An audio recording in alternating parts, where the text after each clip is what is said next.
Oke, welcome back to my YouTube channel Nikmat Edu Study, kuliah online bersama dengan Adi Satrio Ardiansyah, SPD, MBD. Oke, kita lanjutkan materi terkait dengan aplikasi integral di berbagai ilmu pengetahuan. Tapi sebelumnya jangan lupa kalian like, comment, and subscribe channel YouTube ini. Semoga bisa bermanfaat karena like, comment, dan subscribe itu gratis. Oke, untuk kajian ketiga kita akan mengkaji terkait dengan pusat massa suatu batang dan juga pusat massa dari suatu lempengan. Yang pertama, pusat massa suatu batang. Perhatikan suatu batang di mana batang tersebut berbentuk tabung dengan ukuran panjang L. Kita buat potongan-potongan seragam terhadap batang tersebut. Sedangkan kerapatan batangan bervariasi secara kontinu. Karena kerapatan tidak seragam, maka pusat massa tidak dapat berada di tengah-tengah batangan tersebut. Akan ditunjukkan hampiran untuk nilai X bar, dan kita tempatkan tabung dengan posisi seperti pada tampak gambar di bawah ini. Selanjutnya kita buat partisi untuk selang 0 sama dengan 1 menjadi N buah subselang yang sama panjang. Titik-titik ujung subselang tersebut adalah sebagai berikut, di mana 0 itu adalah X0, itu kurang dari X1, kurang dari X2, kurang dari XI min 1, kurang dari XI, kurang dari XN yang sama dengan 1. Nah, berikut adalah ilustrasi terkait dengan batang tersebut. Kita punya batang, kemudian kita potong dengan kerapatan yang berbeda, sehingga nanti akan kita peroleh di mana titik pusat massanya. Potongan-potongan batang tersebut dengan bidang yang tegak lurus terhadap sumbu X melalui titik-titik X0, X1, X1, XI-1, XI sampai dengan XN. Dengan demikian, tabung tersebut akan terbagi menjadi N buah tabung kecil-kecil yang panjangnya adalah delta IX yang sama dengan XI dikurangi XI min L atau sama dengan L min L per N. Kita pilih TI-nya itu adalah anggota dari X selang XI min L kurangi XI, sehingga nanti akan kita bisa tulis di mana A itu adalah luas penambang silinder tersebut, kemudian VI itu adalah volume tabung ke I, P TI atau rho TI itu adalah kerapatan tabung ke I, dan MI itu adalah massa tabung ke I. Jadi volume tiap tabung kecil itu adalah VI sama dengan A kalikan dengan delta IX. Jadi MI-nya itu sama dengan rho TI kalikan dengan VI, atau akan sama dengan rho. Ini rho ya.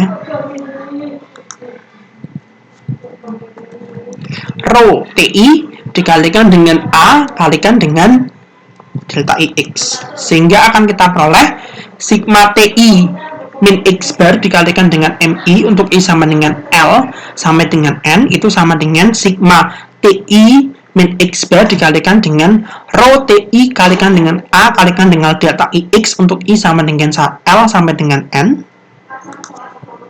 Dan selanjutnya akan bisa kita tulis dalam bentuk limit jumlah Riemannnya itu adalah limit sigma TI min X bar dikalikan dengan rho TI dikalikan dengan A dikalikan dengan delta IX untuk I sama dengan L sampai dengan N. Untuk N mendekati tak hingga itu akan sama dengan integral itu sama dengan 0, itu akan ekivalen dengan integral X dikurangi X bar dikalikan dengan rho X dikalikan dengan A dx dari 0 sampai dengan L itu sama dengan 0. Itu akan ekivalen dengan ini kita jabarkan ya, karena ini ada X dan juga X bar, sehingga nanti akan kita peroleh integral X dikalikan dengan rho X dikalikan dengan A dx dari 0 sampai dengan 1 dikurangi X bar dikalikan dengan integral X dikalikan dengan rho X dikalikan dengan A dx dari 0 sampai dengan 1 itu nanti akan sama dengan 0. Kemudian nanti akan kita peroleh nilai X barnya itu sama dengan integral X rho I dikalikan A dikalikan delta X dari 0 sampai dengan 1 dibagi dengan integral rho X dikalikan dengan A dikalikan dengan dx dari 0 sampai dengan 1. Ini nggak pakai X lagi ya teman-teman.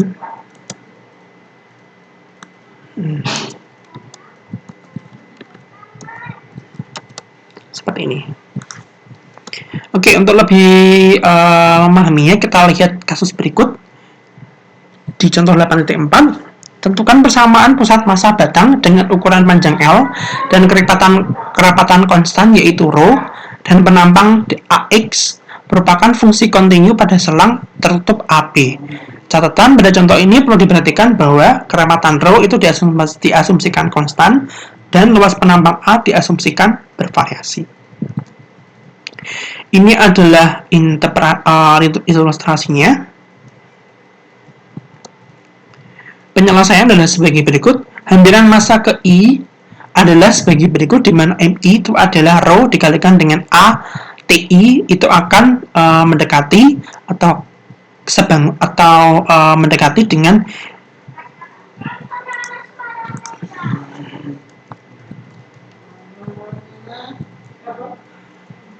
TI dikalikan dengan delta. Ini delta ya teman-teman.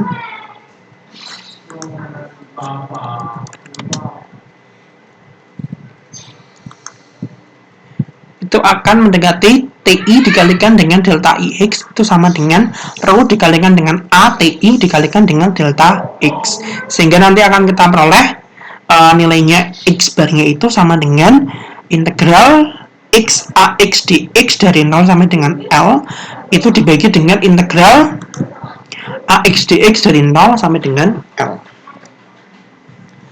Nah, untuk lebih memahami contoh tersebut akan kita perhatikan contoh 8.5 di mana kita memiliki sebuah tabung dengan panjang 10 cm itu mempunyai penampang seragam dengan ukuran luas 4 cm persegi. Tentukan pusat massa tabung tersebut jika kerapatan P itu seragam atau kerapatan PX itu bervariasi secara linear, yaitu 3 gram per meter kubik di satu ujung dan 6 gram meter kubik di ujung yang lainnya. Untuk yang A di mana kerapatan P itu konstan, nanti akan kita peroleh nilai X bar-nya itu sama dengan 5, atau nanti bisa kita simpulkan bahwa pusat massa tabung tersebut berada di tengah-tengah tabung. Kenapa seperti itu? Karena tabung itu memiliki panjang 10 cm dan X bar-nya itu di 5, sehingga nanti pusat massanya itu ada di tengah-tengah tabung itu sendiri. Selanjutnya, kalau misalnya kerapatannya itu tidak sama, maka kita tulis terlebih dahulu di mana ρ X itu sama dengan AX plus B. Kemudian untuk ρ 0 itu sama dengan 3, akan kita peroleh nilai B-nya sama dengan 3. Dan untuk ρ 10 sama dengan 6, itu nanti akan kita peroleh nilainya adalah 10A plus B sama dengan 6, sehingga kita peroleh nilai A-nya adalah 3 per 10. Jadi akan kita peroleh nilai ρ-nya itu adalah 3 per 10. X plus 3, maafin kurang X, sehingga nanti akan kita peroleh nilai X bar-nya itu adalah di 50,9 atau kurang lebih 5,56. Karena kerapatan tabung tidak seragam, pusat massa tabung menuju pada posisi yang kerapatannya lebih tinggi, Kak, atau menuju ke yang tadi 6 gram meter kubik seperti itu. Selanjutnya, pusat massa suatu lempengan. Ini adalah suatu lempengan yang dibatasi oleh grafik fungsi F dan grafik fungsi G. Nah, di suatu lempengan yang berada pada bidang X, O, Y, dan permukaannya dibatasi oleh kurva F di atas dan kurva G di bawah, dengan X itu berada di antara A dan B, nanti akan kita tulis X bar, Y bar itu sama dengan koordinat pusat massa lempengan untuk koordinat pusat massa lempengan tersebut. Untuk menentukan koordinat pusat massa ini dibuat sayatan yang tegak lurus terhadap sumbu X dan sumbu Y. Dan ini akan tersaji pada gambar 8.10 dan gambar 8.11 sebagai berikut. Ini lempengan yang disayat.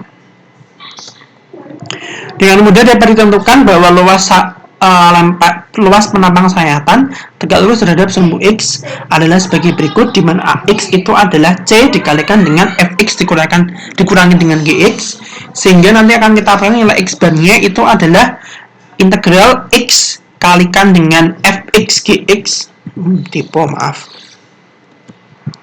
Fx Gx dx dari A sampai dengan B dibagi integral Fx dikurangi Gx dx dari A sama dengan B. Dengan cara yang serupa nanti akan kita peroleh nilai Y barnya itu adalah setengah kalinya dari integral F kuadrat X dikurangi G kuadrat X dx dari A sampai dengan B dibagi dengan integral Fx min Gx dx dari A sampai dengan B. Dengan demikian dapat diturunkan suatu simultan sebagai berikut. Nah, ini gambar yang sayatan kedua. Jika suatu daerah R dibatasi di atas dan di bawah berturut-turut oleh kurva F dan G, dengan X itu berada di antara A dan B, maka koordinat pusat masanya adalah di X bar, Y bar. Dengan X barnya itu adalah 1/A integral X Fx min Gx dx dari A sampai dengan B, dan Y barnya itu sama dengan 1/A dikalikan dengan integral F kuadrat X min G kuadrat X dx dari A sama dengan B, dan A itu adalah luas daerah R. Untuk lebih memahaminya, silakan diperhatikan contoh berikut, di mana kita diminta untuk mencari pusat massa suatu daerah yang dibatasi oleh grafik Fx sama dengan akar X dan Gx sama dengan X kuadrat.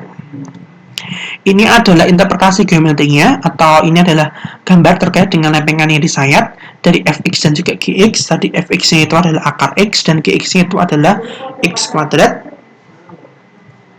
Nanti akan kita peroleh titik temunya di 1,1. Nah,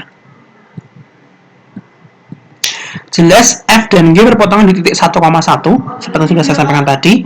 Demikian pula pada selang 1,0 berlaku untuk Fx lebih dari atau sama dengan Gx, sehingga diperoleh nilai A-nya itu adalah integral akar X min G akar X dikurangi X kuadrat dx dari 0 sama dengan 1, itu nilainya sama dengan 1/3. Kita tulis X bar Y bar itu adalah koordinat titik-titik pusat massa dari daerah R. Titik aja ya, titiknya cuma 1.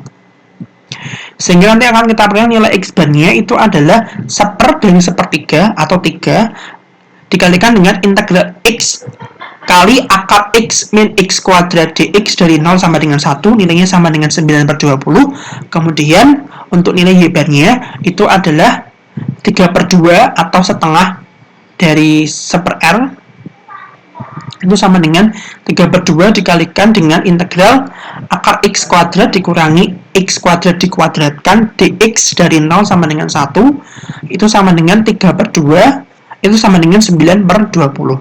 Atau nanti akan kita peroleh pusat massa dari daerah R itu adalah 9/20,9/20. Ini saya punya tantangan, di mana kalian saya minta untuk mencari pusat massa daerah 1/4 lingkaran R dengan pusat di 0,0 dan jari-jari di R sama dengan 4 pada kuadran 1. Untuk lebih memahaminya, silakan kalian kerjakan tes formatif berikut, di mana kalian diminta untuk mencari pusat massa daerah R yang terbentuk oleh lingkaran X kuadrat plus Y kuadrat sama dengan 9 dan lingkaran X min 2 kuadrat ditambah Y kuadrat sama dengan 9. Hasil jawaban tantangan dan juga tes formatif bisa kalian diskusikan melalui WhatsApp group yang kita miliki. Untuk penugasannya ada 2 tugas kalau nggak salah. Nah, yang pertama, kerapatan suatu batang yang panjangnya L sama dengan 1 cm adalah Px sama dengan 1 ditambah X gram per cm kubik, dengan X menyatakan jarak dari ujung ke kerapatan lebih ringan. Kalian diminta untuk menentukan pusat massa batang tersebut. Yang kedua, tentukan koordinat titik pusat massa R dengan batas Fx sama dengan 4 min X kuadrat sebagai batas atas, dan di bawah dibatasi oleh grafik Gx sama dengan X min 2 untuk X berada di antara min 2 sama dengan 0 dan X min 2 untuk X berada di antara 0 sampai dengan 2. Pengumpulan tugas dan juga detailnya bisa kalian cek di Elena. Jika ingin ditanyakan, silakan tanyakan di kolom komentar di bawah. Jika tidak, terima kasih. Wassalamualaikum warahmatullahi wabarakatuh.